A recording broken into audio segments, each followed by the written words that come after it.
Miss Catherine Bernardo and Alden Richards muli na namang may pinatunayan sa publiko dahil sa mga ganap. At before the 6, 2025 ay pinarangalan sina Catherine Bernardo at Alden Richards bilang box office queen at king ng Cinema Exhibitors Association of the Philippines or CEAP, isang samahan ng mga may-ari at operator ng sinihan sa bansa. Ang pagnilalang ito ay bunga ng kanilang matagumpay na pelikula na Hello Love Again na kumita ng 1.6 billion sa buong mundo at itinuturing na pinakamataas na kinita ng isang pelikulang Pilipino sa kasaysayan.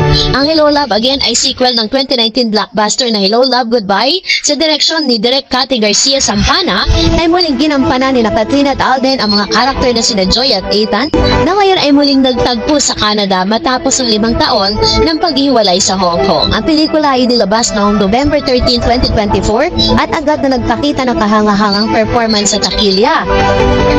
Bukod sa pagkilala nga mula sa CEAP, pinarangalan din ang Hello Love Again sa iba't ibang award-giving bodies sa Manila International Film Festival 2025 na ginanap sa Los Angeles, California. Iginawa dito ang Box Office Hit Awards. Catherine Bernardo naman ay tumanggap ng Snow Leopard Rising Star Awards sa 10th Asian World Film Festival noong November 2024. Sa 7 Gawad La Salanieta Awards, kinilala din si Catherine bilang isa sa mga Most Outstanding Film Actress habang si Alden ay Most Outstanding Film Actor. Ang pelikula rin ay tinanghal na Most Outstanding Filipino Film. So dahil po dito ay talagang pinapatunayan po ni Miss Catherine at Alden Richards nasa 2 beses na po na pagkakataon na lagi po silang nagtatagumpay dun po sa mga projects sa ginagawa nila. Pero alam niyo po aside from that, aside po dun sa tagumpay ay iniintriga naman itong si Catherine na tila baga iniiwasan daw di umano itong si Alden Richards. Base po sa mga nagkalat na mga news online, iniiwasan na ba ni Catherine Bernardo si Alden Richards at sa no-show ang Asia Superstar sa Cine Expo event nitong Martes para sa personal na tanggapin ang kanilang award bilang 2024 Box Office King and Queen. Yan ang tanong ng mga intrigera at memang netizens sa online world nang mag-trending ang koto ni Alden sa SOCMED habang hawak-hawak ang plaki niya bilang Box Office King na ibinigay ng Cinema Exhibitor Association of the Philippines or CEAP at dahil dyan hinanap ng cyber netizen si Catherine. Doble-doble pa naman ang recognition ng Catherine bukod kasi sa pagiging box office royalties nila ay pinarangalan din ng pelikula nila na Hello Love Again dahil sa historic success nito bilang the top grossing Filipino movie of all time. Marami ang nambabash ngayon sa Asia Superstar sa Twitter dahil tila hindi raw nito pinapahalagahan na pelikulang pinaglaanan nila ng time at effort noong promo period nila noong kumita ng more than 1.6 billion. Pero syempre, to the rescue naman ng mga fans ng aktres, hindi naman daw iniiwasan ng aktres ang collab team sa HLA. Sadyang may trabaho lang daw si Kat at busy sa pagsushoot ng mga bagong endorsement campaign. Ang chika nga, bet na raw ni Kat na dumalo sa nasabing awarding ceremony kaso may mga nakaschedule nga talagang trabahong aktres at matagal na raw na nakalendaryo iyon. Samantala matapos mag-trending si Alden dahil sa recognition nila ni Kat, pinag-uusapan na naman ang kapuso actor matapos itong ma-sight ng fans na nasa Ninoy Aquino International Airport. Next na ni Alden na dadalo siya sa premiere night ng Mission Impossible The Final Reckoning na gaganapin sa Seoul, South Korea. Naimbitahan ng aktor sa Paramount Pictures para kumatawan sa ating bansa sa nasabing star-studded event na pangungunahan ni Tom Cruise.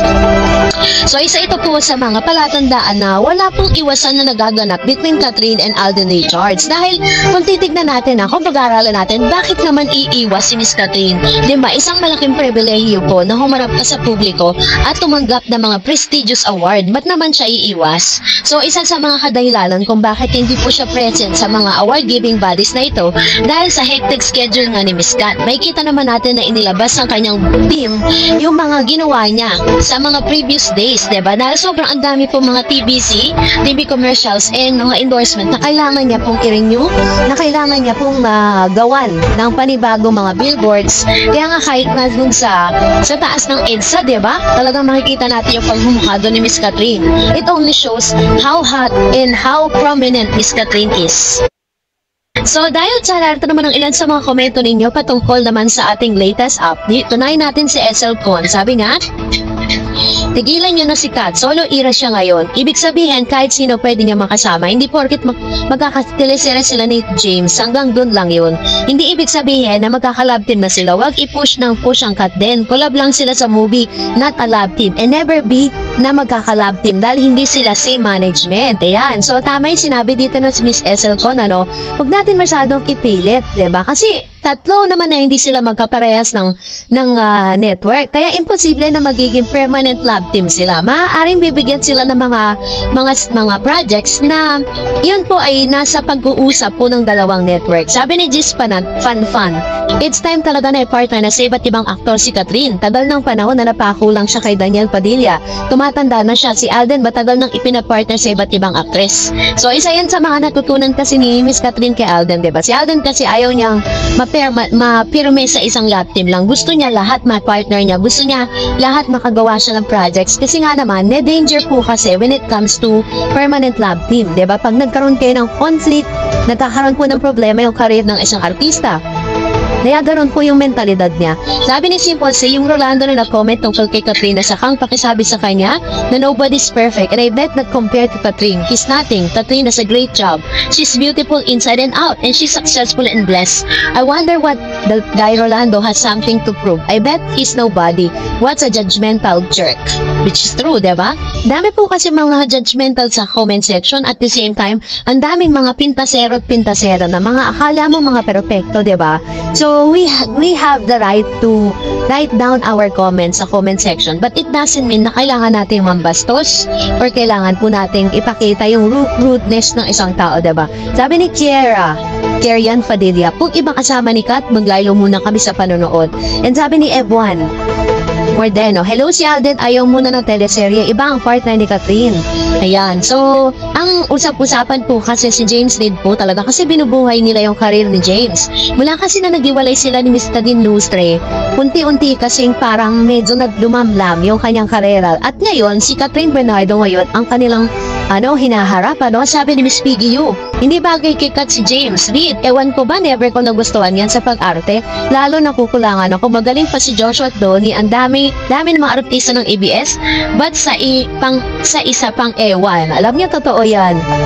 Kung ikukumpara yung acting prowess ni Mr. Donnie and Mr. Joshua Garcia, ay walang-wala itong si James Reid. So, that's it for today. For more videos and updates, please don't forget to like and subscribe. And please don't forget to follow my Facebook page, Dar Eds TV. God bless everyone!